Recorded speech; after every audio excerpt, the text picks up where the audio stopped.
Good evening. Today is Wednesday, August 21st, 2019.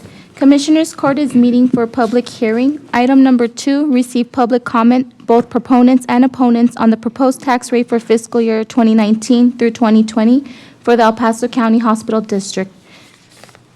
Okay, welcome to Property Tax Public Hearings Fiscal Year 2020.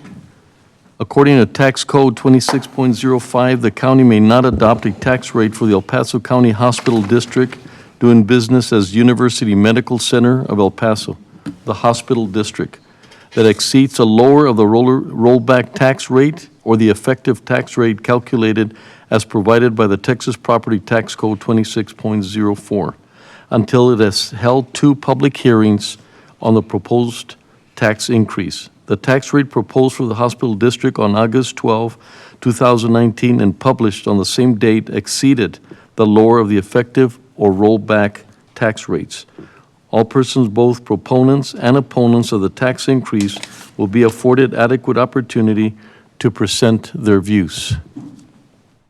Can we have a motion to open the public hearing? Second. Commissioner Perez? Aye.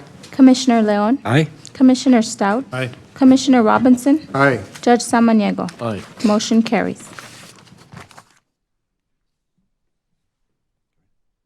Okay, good afternoon, everyone. Michael Nunez, Chief Financial Officer of the El Paso County Hospital District. What we're presenting here is the proposed tax rate for the hospital district. Where we are right now in our budget timetable is today is the tax rate public hearing number 1. Tax rate public hearing number 2 is going to be next Wednesday, August 28th at 6 p.m. Regarding our overall budget, when we're looking at the district as a whole, going back over the past couple of years, you'll see that our change in net position back in 2017 was a negative 41.1 million. That was improved to 31.3 in 2018, and right now we are forecasting a little bit under $10 million for 2019. The budget that we are proposing with the rollback tax scenario brings us right about at $1 million decrease in net position for 2020, and the effective tax rate would be right around $6.5 million. The 4 entities that make up the district: University Medical Center, El Paso Health, El Paso Children's, and the UMC Foundation. On their 2019 forecast, you'll see by individual entity as to where we expect the system as a whole to come in about $9.7 million decrease in that position. In 2020, that's about $1.027 million decrease in that position for a positive variance about $8.7 million with the 2020 budget. The overall district budget comes in about total revenues, about $858 million. And when on the expenses, you'll see that the total expenses for the district's coming in right about $859 million. One of the items that we compare in terms of the estimated cost to provide uncompensated care compared to the maintenance and operations property tax revenue, in 2020, we're estimating that the cost to provide uncompensated care is going to be about $190 million, and the maintenance and operations property tax revenue portion will be about 96, leaving a delta or a variance of about $94 million as we start the fiscal year October 1. On the property tax scenarios, going from left to right, you'll see from fiscal 2019, and then we'll talk about fiscal 20's a rollback tax rate. The current tax rate is 25.1 cents. Generating right about $109.8 million in overall property tax revenue to consist both of, one, the maintenance and operations property tax rate, and then also the interest and debt service. The rollback tax rate that we were proposing is 26.7 cents, or about an overall 5.61% increase from the current rate that we're using in 2019. With the taxable value of about $44.7 billion, the expected property tax revenue generated will be about $119.7 million, an overall increase of about $9.8 million. Now, the difference from the prior year, from the current year 2019, is about $9.8 million. $2.1 million is coming from variance from new properties and improvements, and then the $7.8 million coming in from existing values. The difference between the rollback tax rate and the effective tax rate is about $6.4 million. The overall, as Wally mentioned earlier, the average home value that we have is $133,590, meaning that on the rollback tax rate, the annual change on the average home value would be about $26.87 per year, or about $2.24 per month. Michael, I got a Yes. question real quick. Going back to that, I just want to make it clear. So, the annual tax change from the prior year, that $26.87, that number right there is the increase over last year's, right? Yes, Last year's. 2020 from the current rate of 2019. Right. Yes, sir. But that's the complete increase. That includes both the property value increase and the increase due to the tax rate, right? Yes, sir. That is correct. Because in our prior presentation on the Commissioner's Court tax rate, there was a number of $49, which only includes, I mean, it's kind of set out the same way you have it here, but here, this includes both the increase in property value plus the increase in the tax rate. So what can be really attributable to the increase that UMC is creating by going up to the rollback rate is not $26, it's more around $20.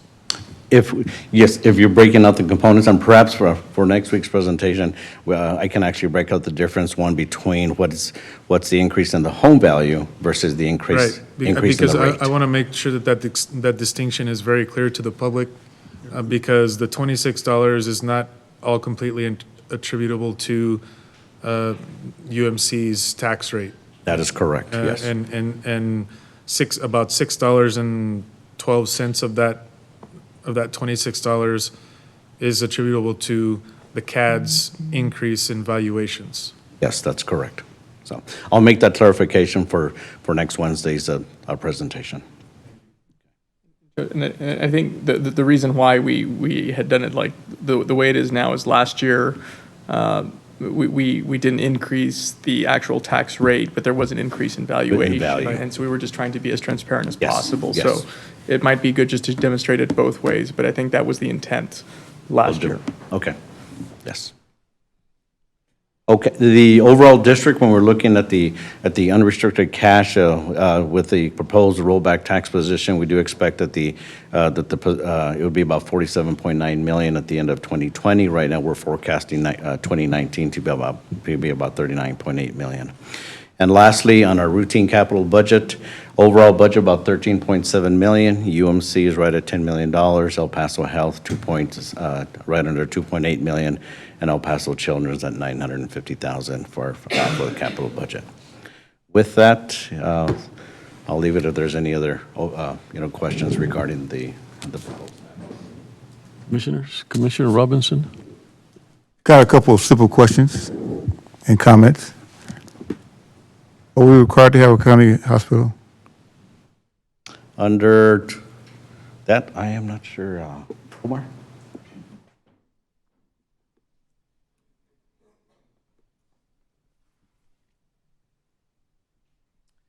Commissioner Omar Villa, Assistant County Attorney, Chief Legal Officer. It's under one of the mandates of the county to provide for the health care of the county. And through that, the county has, through the state, the statutes have created the hospital districts for which UMC is a part of. Well, I just want to get that out to the public, so the public know that, and say, well, where would we be if we did not have a county hospital? You know, specifically the tragedy we had just a few weeks ago here in El Paso, and what I've talked to Jacob about is, and I want you guys to do. I don't say you're not doing a good job, but you are doing a great job. But some things that you're doing that the public don't know you're doing, you know, for example, research. I attribute this to my hometown, Cleveland, Ohio, Cleveland Clinic. Cleveland Clinic was a small hospital and grew into now a world-renowned hospital where people come from all over the world to go get treatment. So you guys are doing some things that are close to getting to that point in the very near future. And so, Jacob, I want you guys to start publicizing what you are doing, patting yourself on the back, because you guys are doing a great job. And I'm not one to always say that I'm agreeable to raising taxes, but there's a need because we are a growing community, we're a growing county, and I'd like to have a healthy county of all of our citizens. So thank you for all you do. Thank you. Thank you, Omar.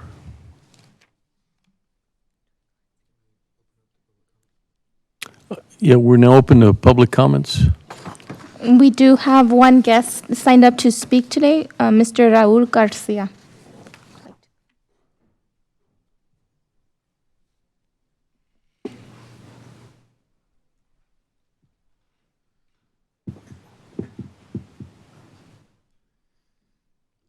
Good afternoon, afternoon. County Judge, Commissioners. I recognize some of the administration from UMC here. Thank you for all that you do.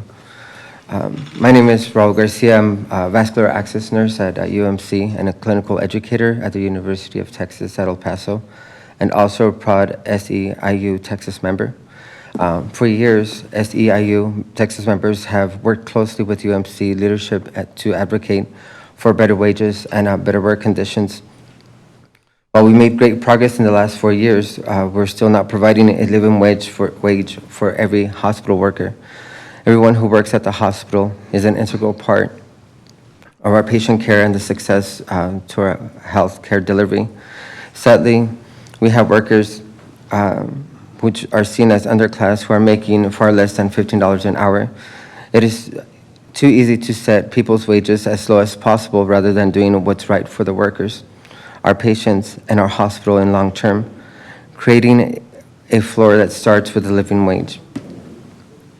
I was there at UMC when the tragedy happened nearly 3 weeks ago. There were so many patients in critical condition. There was so much blood everywhere. Our environmental service crews sanitized the rooms, the floors, the beds, equipment, and removed waste with incredible speed. Seeing the buckets of mop water forced me to reflect. We would never have been so efficient in our emergency care those following days had it not been for them. As a level 1 trauma hospital, they work through similar traumas every day, but they struggle themselves to make a living wage, and that's not right. It takes a dedicated team of staff, like my coworkers in the environmental services, to care for our patients every day. It's not just doctors and nurses. We need to finally recognize these unsung heroes and treat them with the respect and dignity they deserve. And that starts with putting them on a path to $15 an hour so they can afford themselves. They could afford to take care of themselves and their families. In addition to raising the wage, I urge commissioners to consider UMC's standards of patient care. Please create a patient ratio policy and make necessary adjustments to staffing levels for the sake of our community's health. This isn't new, it's standard practice. Right now, we don't have a standard patient ratio. I have seen the impacts of this oversight on the delivery care of our most vulnerable patients, including those in ICU. When patients are receiving their medicine late, experience delays in treatment, when physicians are making rounds without nurses who are the patient advocates. These are negatively impacting health outcomes as a result of non-standard patient ratios. I hope you'll consider patient ratios and adequate staffing levels as you look to set UMC's annual budget. I know there's a lot to consider when crafting a budget, and I appreciate your work as elected officials. I hope you'll consider my story as you move forward. Thank you for listening. Thank you, Mr. Garcia.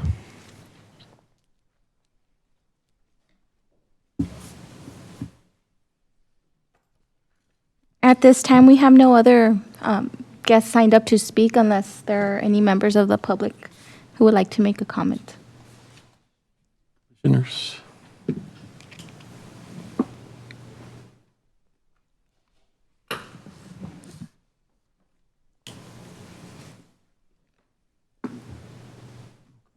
Would you like to close the Move to public hearing? close the public hearing. Second. Commissioner Perez? Aye. Commissioner Leon? Aye. Commissioner Stout? Aye. Commissioner Robinson? Aye. Judge Samaniego? Aye. Motion carries.